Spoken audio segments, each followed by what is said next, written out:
Bonjour, peuple congolais. Je suis Dr Mike, porte-parole et mouvement et peuple autochtone et autodéfense dans l'espace Fizi, Mwenga, Uvira et Tombwe. Je viens aujourd'hui vous balancer cet audio pour vous informer de ce qui se passe. Vous savez qu'au Congo, l'ancien président Joseph Kabila s'est réfugié à Lubumbashi dans la province d'Haut-Katanga. Ça fait longtemps, c'est presque 1 à 2 mois. Aujourd'hui, il s'est déplacé de Lubumbashi vers Dubaï. La plupart des gens pensaient qu'il est parti pour s'exiler. Mais ce n'était pas comme ça. Joseph Kabila est parti juste pour escorter ses affaires à ceux qui vivent dans la province Tanganyika, dans le territoire de Fizi et Uvira. Ils savent bien que M. Joseph Kabila a un grand bateau qu'on appelle bateau Amani. Ce bateau est parti pour Dar es Salaam prendre les colis en provenance de Dubaï. Les colis sont fermés dans des box. Les box là-bas, il y a un insigne de l'UNICIAR. Et là-dedans, il y a les armes et les munitions qui sont préparées pour la guerre. Et la guerre à l'Est, parce qu'ils veulent balkaniser la partie Est, la province de l'Ituri, la province du Nord Kivu, la province du Sud Kivu et une partie de la province du Tanganyika. Maintenant, nous, peuples autochtones, nous, groupes d'autodéfense, nous avons dit non, parce que nous sommes déjà saisis de cette information. Nous savons ce qui s'est passé à Nairobi, au Kenya. Ils se sont réunis, Joseph Kabila, le président du Rwanda, Paul Kagame, le président du Kenya, le président de l'Ouganda.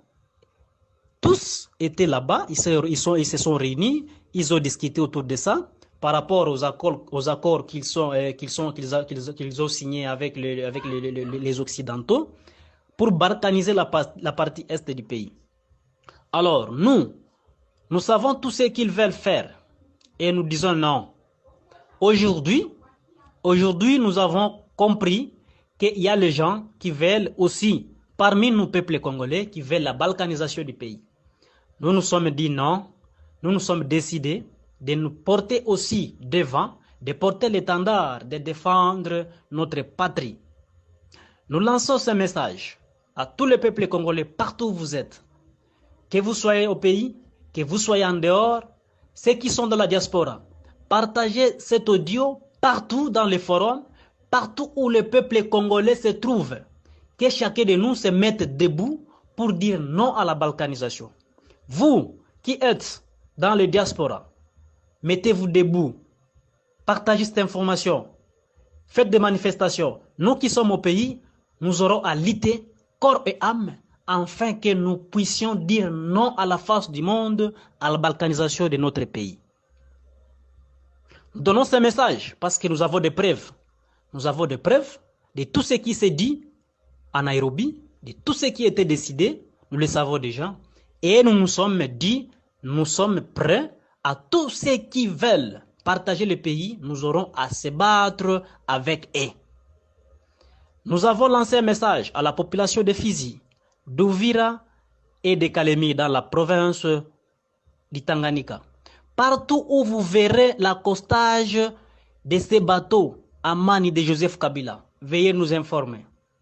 Veuillez nous informer parce que c'est un danger pour notre pays. Nous vous demandons, nous vous exhortons d'être vigilants par rapport aux enjeux politiques du moment. Monsieur Félix Tshisekedi a montré ses limites de diriger ce pays parce que tout ce qui se passe, tout ce qui se prépare, lui n'est pas au courant. Il est seulement là en train de boire du champagne et manger, consort, mais il ne sait pas ce qui se passe au pays. Alors, nous devons assumer notre autodéfense nous-mêmes. Nous devons assurer notre légitime défense nous-mêmes, peuple congolais. Merci beaucoup et bonne journée à vous. Bonjour, bonsoir, bandeko bandaka papa FTM ya Congo Milolo. Lelo oyoyo tozali dimanche le 13 novembre. Na émission na bino ya dimanche à vous, ezali émission ya Congolais. Ndeko nyonso surtout azo na émission oyo bo partager bo commenter, bo tinda na ba page na bino ba Facebook partout. Ezali makambo ya mboka, tolobela mboka.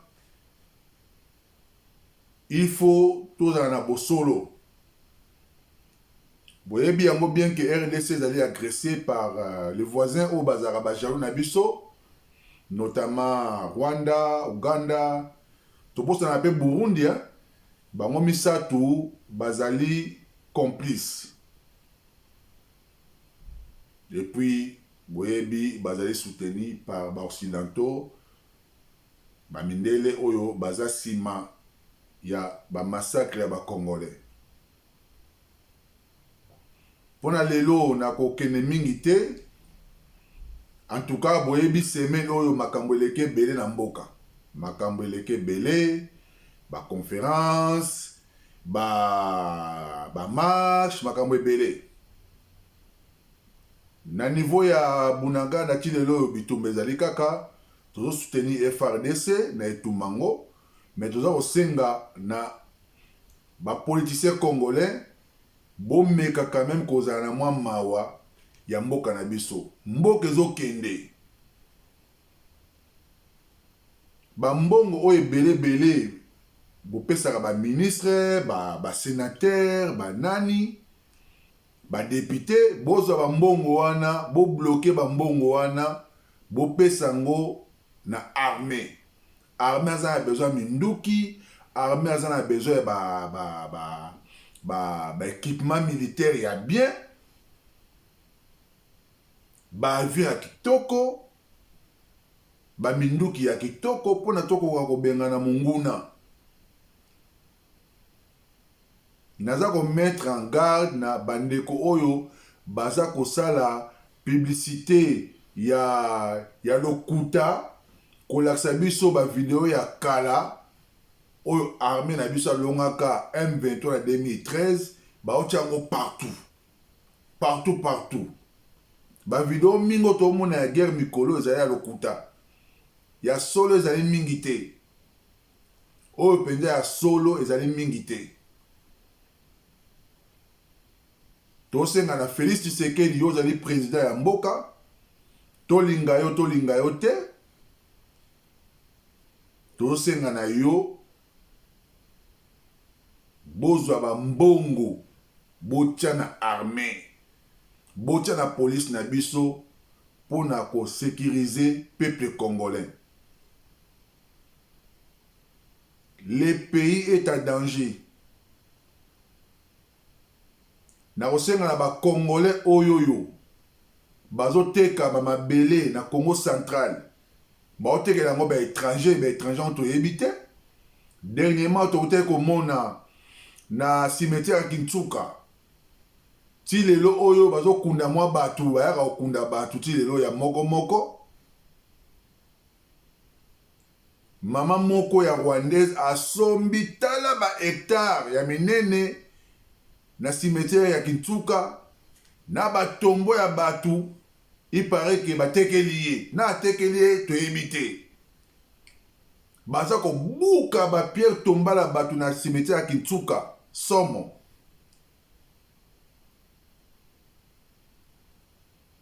Félix Tshisekedi oza ba conseiller Félix Tshisekedi oyo ozali président ya mboka na biso tolinga yo te.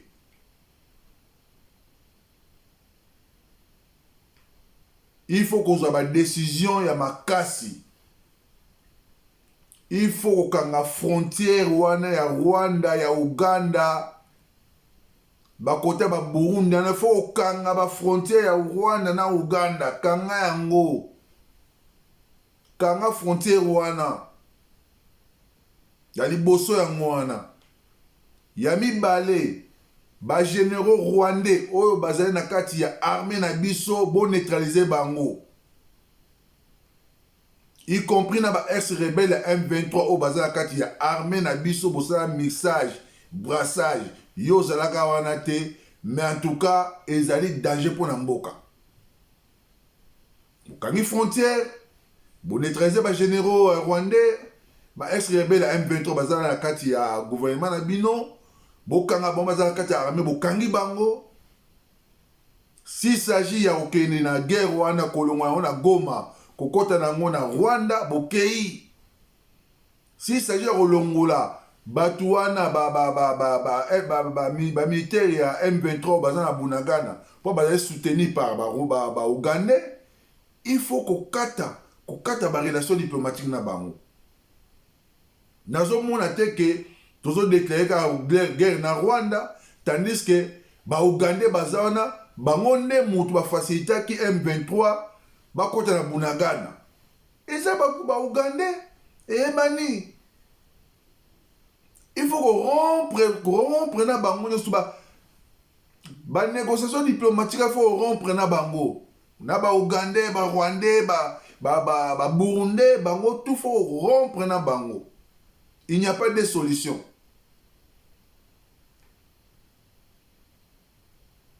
Congolais walingi mboka na ye bo fungola misu pona mboka na biso.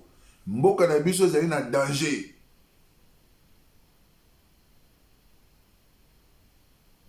Soki Félix azo yoka biso ba Congolais, en tout cas ezali point de vue na ngai.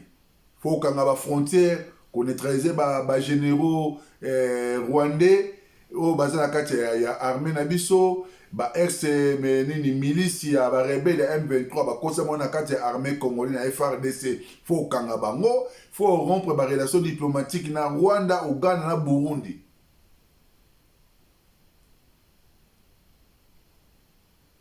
Na otia no moi image moko ya mukie, moi victoire moko ya mukie ya FRDC, bakoba baza ba bon, obika système nga ba congolais, moi bolongi moi eloko ya mukie bon, moi allez bobani ba danse banini, hein? Bon, ezali victoire, toza ko sepela, ba libéraki moi une partie ya mboka, mais en tout cas M23 bazana bona ntilo bazana bona na Bunagana wana. Tilo bazana bona no mais to soutenir FRDC bokene liboso bo neutraliser batu wana. Na otia no ba image. Bolanda. Et puis naza ko benga na ba Congolais nyoso tout. Le 4 décembre, manifestation ya munene ezali na RDC. Congolais nyoso tout o aza na souci ya mboka na ye, le 4 décembre bobima na balabala bo manifester. Ezali marche pour nous soutenir FRDC, ezali marche pour nous soutenir mboka na biso. Monguna zota mwa parti ya mukete na mboka na biso, makama mabele ba négociaka nango par pamba te, okoka mata ete na mabelo pesa monguna par pamba te pour na sentiment. Non. Congolais le 4 décembre, batu nyoto ba obima na balabala. Na basango, banani, oza nani, mwana, tata, mama, bima, pour na mboka na yo.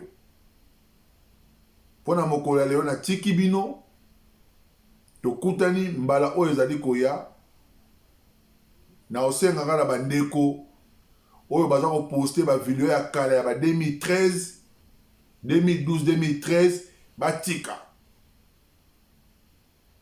ocha bat na erreur to soutenir FRDC akene liboso tolonge tumboyo na tiki bino bon dimanche na ba famille na bino. Au revoir. Bye bye. Bonne image. Ciao.